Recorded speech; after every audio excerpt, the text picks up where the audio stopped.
जय सिया राम, जय हनुमान। स्वागत है आपका आपके अपने श्री राम जी के YouTube चैनल साधना मार्ग में। आज हम आप लोगों के लिए और 3 प्रश्न लेके आए हैं। जो सबसे पहला प्रश्न है वह यह है कि जब हम राम नाम का जाप करते हैं तो उस राम नाम के जाप के समय हमारा मन राम नाम के जाप में नहीं लगता है, इसका क्या कारण है। जो दूसरा प्रश्न है वह यह है कि राम नाम के जाप का समय क्या है, यानी कि जब हम राम नाम का जाप करें वह समय कौन सा होना चाहिए। और आज का जो तीसरा और अंतिम प्रश्न है वह यह है कि भगवान हमारी पुकार को कब सुनते हैं, यानी कि राम नाम का जो जाप हम करते हैं उससे हम भगवान के लिए जो प्रार्थना करते हैं उस प्रार्थना को भगवान कब सुनते हैं। इन 3 प्रश्नों पर आज हम इस वीडियो में चर्चा करेंगे। जो सबसे पहला प्रश्न है वह यह है कि राम नाम के जाप में हमारा मन क्यों नहीं लगता है। सबसे पहले हम आपको बता देते हैं कि हमारा मन जो है वह थोड़ा इधर उधर भटकने वाला है, यानी कि छोटी छोटी चीजों पर कोई से चीज आकर्षित कर लेती है तो उसका मोहित हो जाता है, यानी कि आडंबर रचने वाला हम इसे बोल सकते हैं, ढोंगी भी बोल सकते हैं। यानी कि इसको कोई चीज दी जाए और वह जैसा आचरण कर रही होगी वैसा ही भेष बनाने के लिए हमारा मन तैयार हो जाता है। अब मन को हम कैसे मंत्राकार करते हैं। मन को मंत्राकार करने के लिए हमें इसको लगाम लगाने की आवश्यकता होती है और इसको ऐसी चीजों से जोड़ने की आवश्यकता होती है जो हमारे राम नाम के जाप को बढ़ाएं, जो हमारे सत्संग में प्रेम करवाएं, भगवान के चरणों में प्रेम करवाएं। जैसे जैसे हम वैसे लोगों के संसर्ग में जाते हैं, वैसे लोगों से बातें करते हैं, उनका सत्संग सुनते हैं, तो ये मन उनकी बातों से उनकी तरफ लालायित होता है और फिर उनका सा ही बनने की कोशिश करता है।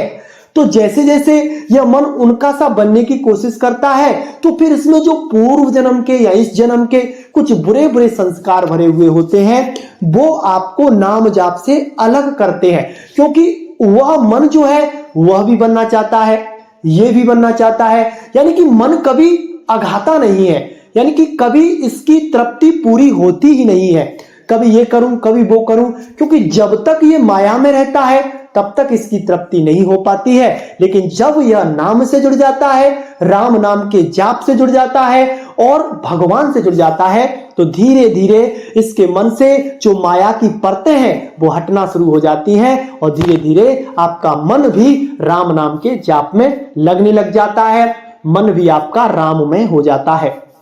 कुछ आपका संसर्ग यानी कि आपकी संगति कैसी है, कैसे लोगों के साथ उठते बैठते हैं आप। अगर आप भजन करने वालों के साथ रहते हैं, उनके साथ उठते बैठते हैं तो आपके भजन में वृद्धि होती है और आपका मन भी भजन में लगता है। लेकिन इसी के विपरीत जब आप संसारी लोगों के साथ रहते हैं, उनके साथ बैठते हैं, उनकी बातें सुनते हैं, उनकी बातों को चित्रण करते हैं, अपने अंदर उतारने की कोशिश करते हैं तो फिर मन उस तरफ से उठ जाता है। यानी कि मन को अगर रोकना है राम नाम के जाप में तो इसे आपको नाम बल से और सत्संग बल से इन दोनों से ही बीधना होगा। जिस तरह से आपने एक पंछी देखा है, वह पंछी जब तक उसके दोनों पंख सलामत नहीं होंगे तब तक ऊंचाइयों तक नहीं पहुंचता, यानी कि उड़ता नहीं है। इसी प्रकार हमारा मन है,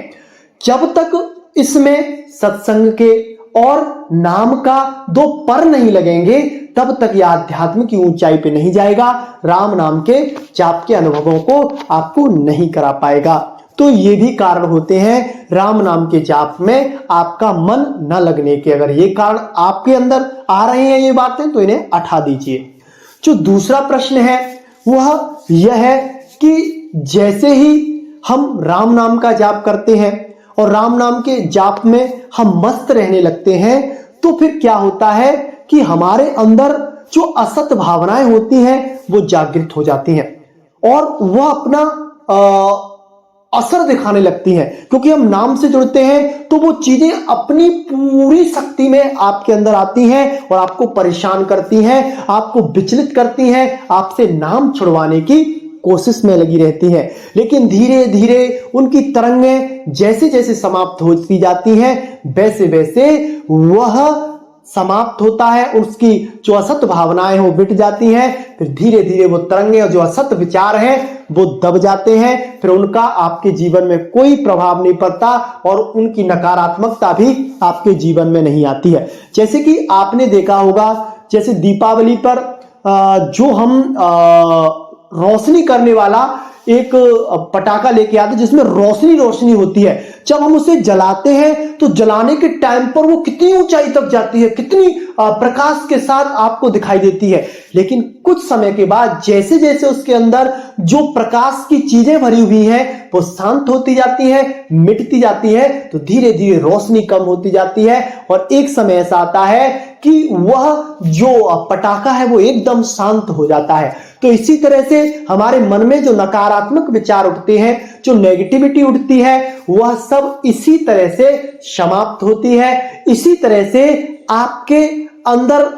जब इनकी तरंगें समाप्त हो जाती हैं और दूसरी तरंगें आने लग जाती हैं तो वो चीजें ज्यादा अवस्था में हो जाती हैं और ये चीजें बंद होना शुरू हो जाती है। तो जो नेगेटिव थॉट आते हैं, जो नकारात्मक विचार आते हैं, उनका आने का ये कारण है और इस तरह से वह समाप्त होते हैं। और नकारात्मक जो विचार है उनका आने का कारण आपका पूर्व जन्म का संस्कार भी होता है, यानी कि आपने पूर्व जन्म में कुछ ऐसे कर्म किए हुए हैं जो कि नाम बल से, नाम के जाप से उनको मिटाया जा रहा है, तो वो चीजें आपको परेशान करती हैं, आपको नाम जाप से अलग करने की कोशिश करती हैं। लेकिन जब तक आप डटे रहते हैं तब तक वह चीजें आपके अंदर आती हैं, लेकिन जैसे जैसे उन पर आप हावी होते जाते हैं वह चीजें धीरे धीरे नष्ट होना शुरू कर देती हैं।